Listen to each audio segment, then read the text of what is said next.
আসসালামু আলাইকুম ওয়া রাহমাতুল্লাহ। প্রিয় দর্শক, যতদিন দুনিয়াতে বেঁচে থাকবেন ফজর নামাজের 2 রাকাত সুন্নত নামাজ পড়ে ফরজ নামাজের পূর্বে এই ছোট্ট দুরূদ শরীফটা পড়তে ভুলবেন না।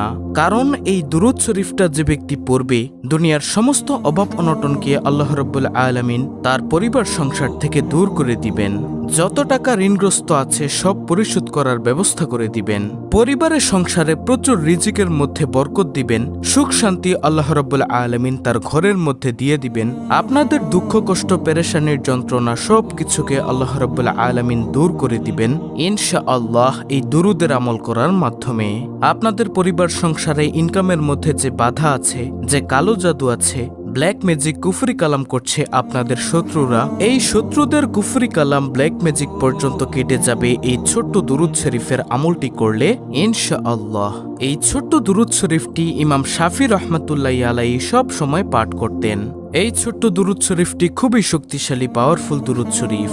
ফজরের নামাজের 2 রাকাত সুন্নত নামাজ পড়ে মাত্র 11 বার এই ছোট্ট দুরূদ শরীফটি পড়তে হয়। প্রিয় দর্শক, আমি স্ক্রিনের মধ্যে সুন্দর করে বাংলাতে দিয়ে দিব ইনশাআল্লাহ। আপনারা সহি শুদ্ধভাবে শিখে মুখস্থ করে নেবেন। দর্শক, জীবনে তো কত ভিডিও দেখেছেন, আজকের এই ভিডিওটি দেখে ছোট এই দুরূদ শরীফটি শিখুন ইনশাআল্লাহ। যতদিন পৃথিবীর মধ্যে বেঁচে থাকবেন রিজিকের অভাব হবে না, অভাব অনটন থাকবে না ইনশাআল্লাহ। আল্লাহু আকবার। আপনি দুনিয়ার মধ্যেও শান্তি পাবেন, অভাব অনটন আল্লাহ দূর করে দিবেন। নবীজির রওজা পাকে সঙ্গে সঙ্গে আপনার দুরুদের হাদিয়াটা পৌঁছে যাবে। নবীজি সাল্লাল্লাহু আলাইহি ওয়াসাল্লাম আল্লাহর কাছে আপনার জন্য দোয়া করে দিবেন এই দুরূদ শরীফটা পাঠ করলে। আল্লাহর কাছে রহমতের দোয়া করবেন, বরকতের দোয়া করবেন নবীজি সাল্লাল্লাহু আলাইহি ওয়াসাল্লাম। আর নবীজির দোয়া তো আর মিস হতে পারে না। আল্লাহর নবী সাল্লাল্লাহু আলাইহি ওয়াসাল্লাম যেই দোয়া আল্লাহর কাছে করবে সেই দোয়াই সঙ্গে সঙ্গে কবুল ও মঞ্জুর হয়ে যাবে। আল্লাহু আকবার। তাহলে প্রিয় দর্শক, অনুরোধ করব আপনারা মনোযোগ সহকারে এই ভিডিওটি দেখুন এবং দুরূদ শরীফের আমলটা শিখবেন। যখনই সুযোগ পাবেন, সময় থাকবে, বসে বসে 11 বার শুধু ফজরের নামাজের সুন্নত নামাজটা পড়ে শুধু দুরূদ শরীফটা পাঠ করবেন। তো এখন কথা হলো, দুরূদ শরীফ পাঠ করবেন কি জন্য?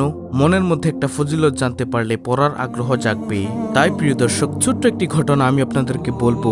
দুরূদ শরীফের যে কি ফজিলত, দুরূদ শরীফের যে কি পাওয়ার, তারপরে আমি আপনাদেরকে স্ক্রিনের মধ্যে বাংলাতে দুরূদ শরীফটা লিখে দিব। ছোট্ট এই দুরূদ শরীফটা আপনাকে শিখিয়ে দিব ইনশাআল্লাহ। আল্লামা শিবলি রহমাতুল্লাহি আলাইহি আলেম ছিলেন, বুজুর্গ ছিলেন।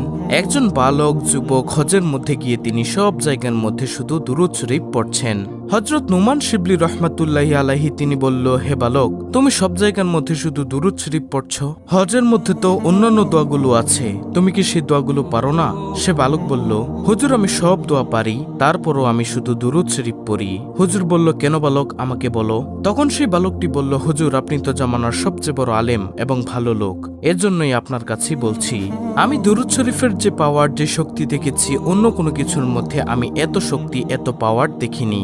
তখন সেই বালকটিকে হুজুর বলল, আচ্ছা বলো তো দেখি, দুরূদ শরীফের মধ্যে তুমি কেমন শক্তি, কেমন পাওয়ার দেখেছ? তিনি বলল, অর্থাৎ সে বালকটি বলল, আমার বাবার সঙ্গে আমি হজের মৌসুমের সময় কাফেলার সঙ্গে আমরা হজ করতে আসতেছিলাম। আসার সময় পথিমধ্যে আমার বাবা হঠাৎ অসুস্থ হয়ে গেল। অসুস্থ হয়ে যাওয়ার পর আমাদের যাত্রা বিরতি করলো। সেখানে আমরা অবস্থান করলাম। আমার বাবার অসুস্থতা দিনের দিন এবং সময়ের সময় বাড়তেই আছে। এজন্য আমাদের কাফেলার মধ্যে আমাদের সঙ্গে যারা ছিল এক দলের মধ্যে তারা বলল, হে বালক, তুমি তোমার আব্বুর খেদমত করো, তারপর তুমি রাস্তা দিয়ে চলে এসো। আমরা চলে যাই মক্কাতে হজ করার জন্য, তোমরা আস্তে আস্তে আসো। তখন সেই বালকটি বলল, আমাদের কাফেলার লোকগণ সবগুলো চলে গেল এবং আমি আমার আব্বুর খেদমত করছিলাম। হঠাৎ করে আমার আব্বুর অসুস্থতা আরো বেড়ে যায় এবং হঠাৎ করে দুনিয়া থেকে বিদায় নিয়ে চলে যায়, মারা যায় আমার আব্বু। আমি দেখলাম হুজুর, আমার বাবার চেহারাটা কালো কুচকুচে হয়ে গিয়েছে, বিগড়ে গিয়েছে, খারাপ হয়ে গিয়েছে। আমি দুশ্চিন্তায় পড়ে গেলাম, হায়রে, এমন একটি জায়গার মধ্যে, মরুভূমির মধ্যে আমার আব্বুর এই অবস্থা, আশেপাশে কোনো মানুষ নেই।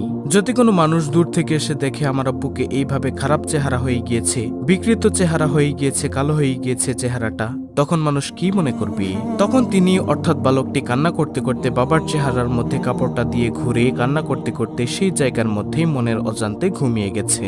তিনি বললেন, অর্থাৎ বালকটি বলল, আমি ঘুমের মধ্যে দেখলাম একজন সাদা জুব্বা পাগড়ি পরা লোক আমার আব্বুর কাছে আসলো।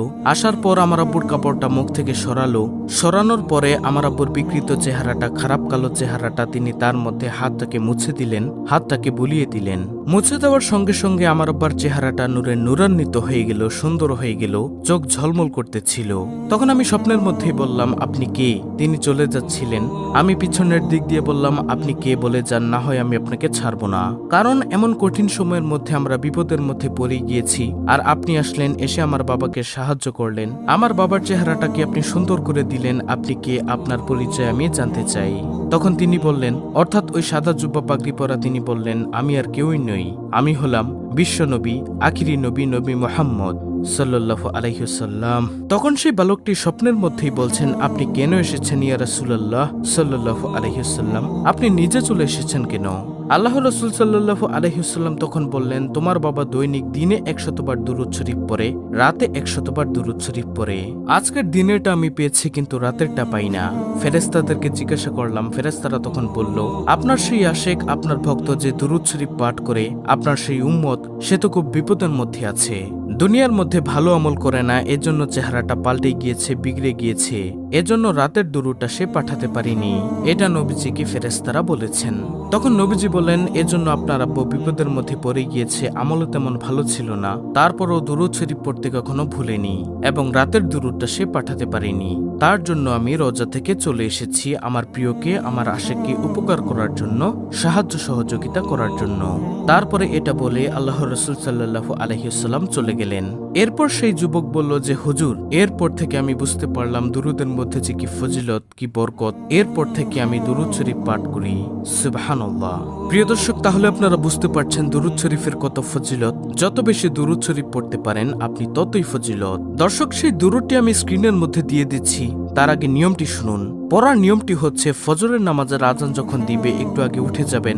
আজান দিলে সঙ্গে সঙ্গে উঠে ওযু করবেন। সুন্দর করে ওযু করে 2 রাকাত সুন্নত নামাজ আদায় করবেন। আদায় করার পর ফরজ নামাজের আগে এই দুরূদটি 11 বার পাঠ করবেন।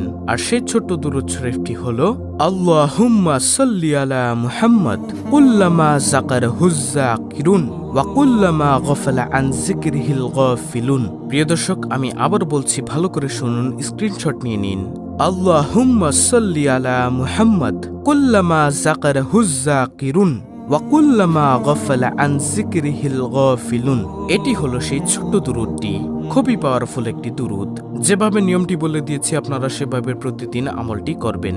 তারপরে মুনাজাত ধরবেন। মুনাজাতের মধ্যে আপনার সকল চাওয়া পাওয়াগুলো মুনাজাতের মধ্যে তুলে ধরবেন। দুরূদটি অবহেলা করবেন না ইনশাআল্লাহ। টাকা পয়সা, ধন সম্পদ আপনার চতুর্দিক থেকে আল্লাহ রাব্বুল আলামিন আপনাকে দিয়ে দিবেন ইনশাআল্লাহ। অত্যন্ত গুরুত্বপূর্ণ একটি ভিডিও। ভিডিওটি ভালো লাগলে অবশ্যই চ্যানেলটিকে সাবস্ক্রাইব করে পাশে থাকা বেল বাটন অল বাজিয়ে দিবেন।